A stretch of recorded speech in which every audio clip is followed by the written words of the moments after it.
Welcome to another edition of World Talks here on TVP World. I'm your host, Benjamin Lee, and please join me and my guest on this next interview. Poland's political scene in 2025 is ending in a sharp turn on the country's direction in the European Union. Recent polling shows increased Eurosceptic sentiment in the country, especially within the right-wing Law and Justice Party. Joining us today on TVP World to explore the shift and what they mean for Poland's political future is Aleks Szczerbiak, professor of political science at the University of Sussex and a leading expert on Polish and Central European politics. Hello, sir, and welcome to TVP World. Good afternoon. So just 20 years ago, the idea of Poland leaving the European Union sounds very fantastical, but the recent polling is showing that 1 in 4 Poles are actually saying yes to the idea of a Pole exit. Do you think we are at the similar stage of like UK where it's leading up to a Brexit situation? I don't think we're anywhere near that kind of situation yet, but I think one of the things that's clear is that a lot of the opinion polling that there's been up until now, which has shown something like 80 or 90% of polls in favour of Poland remaining an EU member, have been a bit misleading. I think that the best way to characterise Polish support for EU membership is wide but very, very shallow, because underneath those headline figures of very high levels of support, there's actually been a lot of unease about some of the policies that the EU has been pursuing, and about the idea of deeper EU integration. I mean, Poles, for example, have always been opposed to Polish accession to the Eurozone, consistently, even when we've had those very high levels of support for EU membership. In recent years, there have been all kinds of concerns about things like EU migration policy, about climate policy, the possible effect that will have on the Polish economy. And of course, now there is a great concern about the Mercosur Treaty and the impact that this might have on Polish farmers. So in a sense, I think we're a long way off from a scenario where Poles would actually vote to leave the EU. I don't think we're anywhere near that. But I think those very high levels of support we've seen up until now have masked the fact that there is a lot of unease about deeper integration and about particular EU policies. And that's, I think, starting to come to the fore. Right. Something that I observed that's quite interesting is the fact that it turns out the Law and Justice Party, when polled, actually are more Eurosceptic than some of the more considered far-right Confederation Party. The most recent number shows the support for leaving the EU is the highest among Law and Justice, at a total of 47% of the party voter wants a poll exit, and only 1 in 3 of his voters, 33%, is strongly opposed to leaving the European Union. Do you think the party is essentially moving over to its more Eurosceptic electorate or a more radical political forces? I think that Law and Justice has always been an anti-federalist party, although they supported Polish EU membership and they've haven't questioned. No one in Law and Justice has questioned Polish EU membership up until now. They've always been anti-federalist. They've been against deeper integration. I think a couple of things have happened, particularly during the periods of Law and Justice government.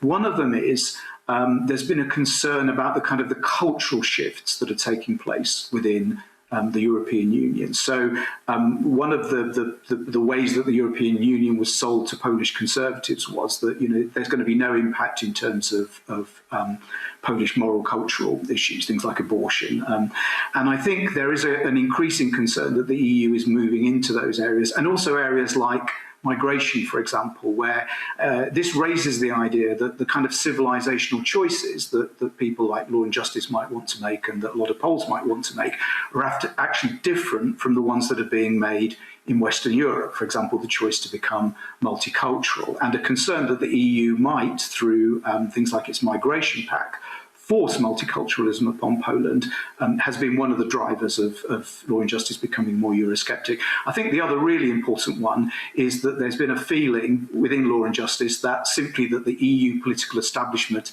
has been out to get it, that it was trying its best to try and make it difficult for Law and Justice to remove it from office by doing things like withholding EU funding, and that actually they were part of a project to try and get Mr. Tusk and what was then the Polish opposition back into office. So I think that's really what's shifted attitudes within Law and Justice over the last few years.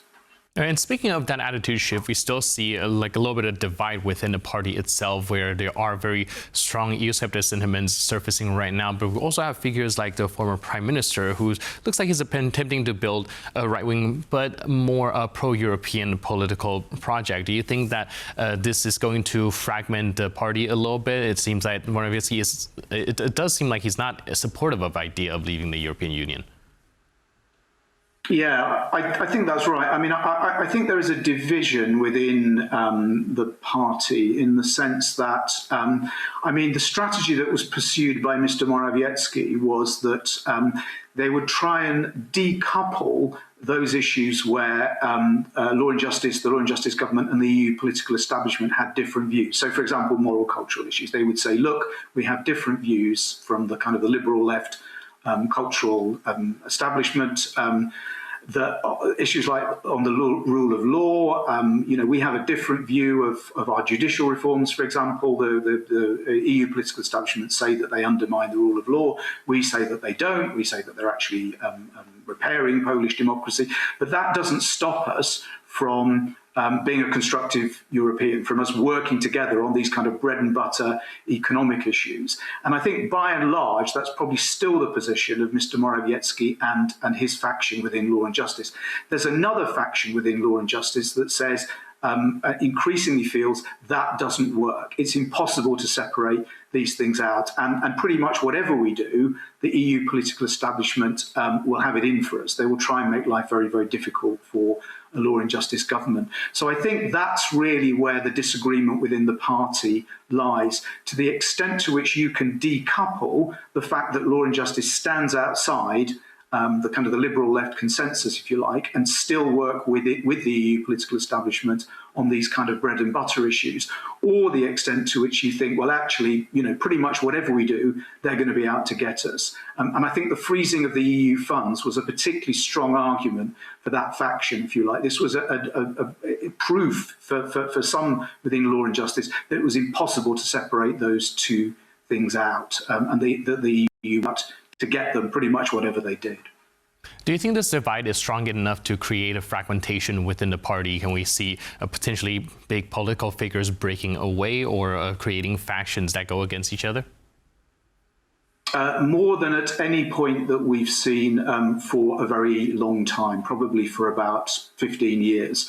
I think that if you'd asked me maybe a couple of months ago what the chances of a breakaway from law and justice were, I think I would have said some between 0 and 5%. I think now I would say it's higher than that. I still think it's unlikely, but I think there's probably a 15-20% chance that you might get a split within the party. And I think that, you know, what we've seen over the last few weeks, there's been an escalation in the tensions between the different factions. And a key thing here is the declining authority of Jarosław Kaczyński, the party leader, who is still the unquestioned leader of the party, but at one time was able to kind of keep a lid on all these factional disputes. But the older he gets, the clearer it gets that, you know, the Kaczyński era is not going to last forever, that it's going to come to an end.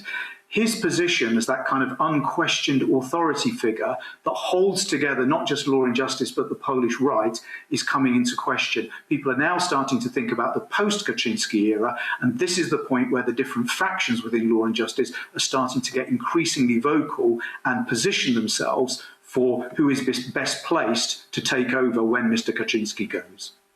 Right. Do you see also the phenomenon of audience capturing, seeing that the party is potentially losing a bit of control over the more Eurosceptic segment of the party? I think that it's not so much that the party's losing control of them over the more Eurosceptic segment. I think that the party the divisions are coming to the fore, and that more Eurosceptic segment of the party is actually very, very strongly placed. Okay, I mean, people like Mr. Chadnek, for example, the group around him, who is actually going to be writing the law and justice programme at the next election. It's not so much that, you know, the party's losing control over the Eurosceptics. It's that the more Eurosceptic sections of the party are actually increasingly taking control of it. I think they're moving in a position where they're going to be dictating policy. And the key thing, I think, here is who are going to be the candidates for the Law and Justice Party at the next election. This could be the thing that actually sets off centrifugal tendencies within the party, because if Mr. Morawiecki's faction, which is quite large, I mean, I would say there's at least 60 members of the Law and Justice Parliamentary Club that are very closely aligned to him, if they feel they could be excluded from the candidates list by this what you call more Eurosceptic but in many ways more radical faction, which currently has the upper hand, then I think that's the point where a split within the party could become even more likely. Recently, we also saw Grzegorz Braun's Confederation of the Polish Crown taking over essentially popularity in the party, within the party. Do you think that this is a trend going forward, where a more considered radical side of the right wing is on the rise, and perhaps the more moderate right wing is kind of being steered towards that direction? It's a very difficult problem for Law and Justice. I think, when Karol Nawrocki, their candidate, won the election, the presidential election, they were hoping that the momentum from this would boost them up in the opinion polls. They were hoping that they could get up to 40% in the polls, which is what they need for an outright majority. Actually, the opposite has happened. They've lost support. They've actually dropped below 30%. Part of that is that they're losing support to Sławomir Menczen's Confederation Party, who simply have a section of kind of younger, more kind of secular, if you like, more free market voters that they're never going to pick up. But the really big problem for Law and Justice is the rise of Grzegorz Braun, because he is picking up precisely those voters that probably at one time would have voted for Law and Justice. They're the kind of people that they need to get back up to 40%.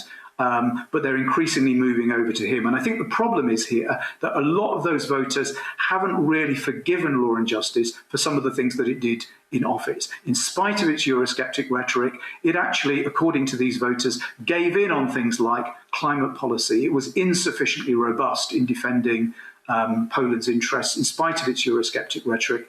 It was far too pro-Ukrainian. It didn't use the fact that Poland provided a lot of support for Ukraine to leverage Poland's position with Ukraine on issues where Poland and Ukraine's interests are different, economic issues or historical issues. So these are the kind of issues where basically I think a lot of Law and Justice voters, people who voted for them even up until the 2023 election, are now disillusioned. They don't think that party has come to terms with some of the things that it did when it was in office, which they were very disappointed about. And a lot of those people are now turning to Mr. Braun. And that is a real problem, because it's difficult to see how the party can get those voters back unless it has a strategy for reassuring them that it has changed on those issues. And the problem it has a record to defend in office, whereas Mr. Braun doesn't. He can say whatever he likes, he can appeal to those voters and saying whatever he likes, whereas Law and Justice, whatever it says to those voters, if it's about migration, if it's about the EU, if it's about Ukraine. We'll definitely have to see how that develops within the party itself as well. But thank you so much for your input and insight. Unfortunately, we're running a little bit out of time, but thanks for being with us on TVP World. Appreciate it. Thank you very much. It's my pleasure. Thank you. And thank you for tuning into this edition of World Talks. But for more news, update, and commentary, please stay tuned to TVP World.